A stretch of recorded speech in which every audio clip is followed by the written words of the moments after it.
you're having difficulty in your life and you're repeating the same old stuff and life is difficult, or you're not experiencing the life that you choose or want, understand that you do not love yourself enough to do something different. This, in a way, from a human perspective, can be termed as abusive. You are abusing the child within, you are abusing the heart. You can make any metaphor you choose. But you do repeated behaviors because you do not care enough about you to do something else. So you choose unconsciousness. When asked questions or confronted with why do you do these things, and your mind goes blank, this is related to the concept secret, separate, and destroy. This is where your silence is the silence of the mind and the ego personality. It is silencing the voice of the heart. It is separating you inside, and it is destroying the love within. Literally, it can't destroy the love, but it is destroying the experience of that love because it does not allow it to be experienced. So those two, the lack of love for self, or not caring about yourself enough to do something different, the silence when asked why or trying to make change, when the mind goes blank and you can't hear any answers, are extremely important factors in changing your life. The next, and equally as important, is judgment.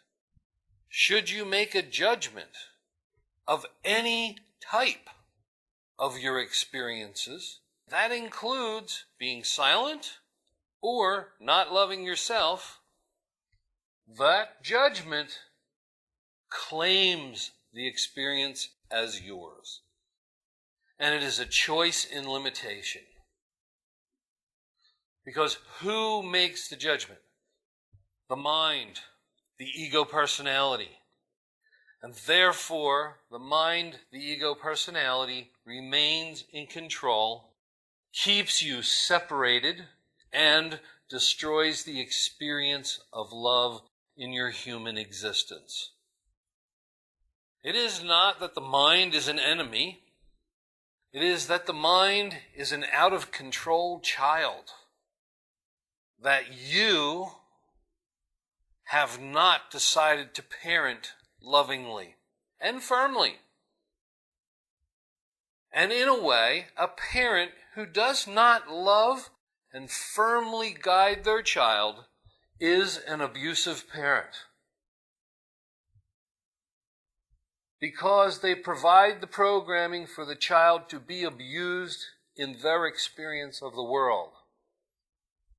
And so you, your essence, your knowing, your consciousness, that does not choose to lovingly, firmly parent your mind or your ego personality, have chosen, as the parent, to allow your child to be abused, separated, and the love not experienced. In many cases, it's because the parent does not want to make the effort, because the parent does not care about themselves enough to make the effort on a daily, minute-by-minute basis. It's too much work. I actually have to exercise my consciousness. That's just too difficult. And there will be an ultimate, unlimited amount of justifications and excuses why you can't, couldn't, or wouldn't. And we would say to you that those justifications and excuses are merely another way of separation and self self-destruction, or the destruction of the experience of love in your life. So what kind of parent are you? And what kind of parent do you want to be? And remember that the metaphor of parent is how will you govern your own mind, ego, personality. A loving, firm parent creates a loving, sovereign child, which then has the experience of a loving life. What kind of parent will you be? Not what do you dream of, not what is the right answer. What will you be? Do you want to, and do you want to make the effort to love yourself above all else? I shall have no other gods before me. As I am the love, and I am the Father within. These are the metaphors of speaking about your own divinity. It is not an external being that is worshipped. It is the connectedness to source within oneself that is the Father within. When Jesus spoke of my God or my Father, this is what he spoke of. He spoke of his God within, meaning that metaphorically and in reality he realized that he is a divine being that is one with source. And as he said, even the lesser of you can experience or do greater than I.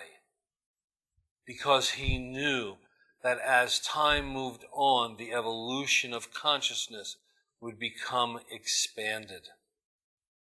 And others would know what he knew in his short time on the earth. Who will you be? Thy will be done on earth as it is in heaven is simply a metaphor for being the love in the human form, just like you are when you are not in form. They are not different. There is no difference between heaven and earth. They are the same. Your divine will is experienced on earth as it is in non-form. That's what that phrase means.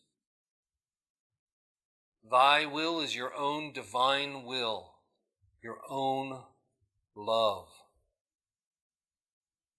And the question, what will you be, is directly related to you willing it to be. We should change the phrase to clearly understand it in English to be, what will you will yourself to experience? What will you will yourself to experience? That is using your own divine will to create your experience in form. What will you be in being the love? It is up to each of you to decide, for it is your journey. There is no right, there is no wrong. There is only the journey that you will.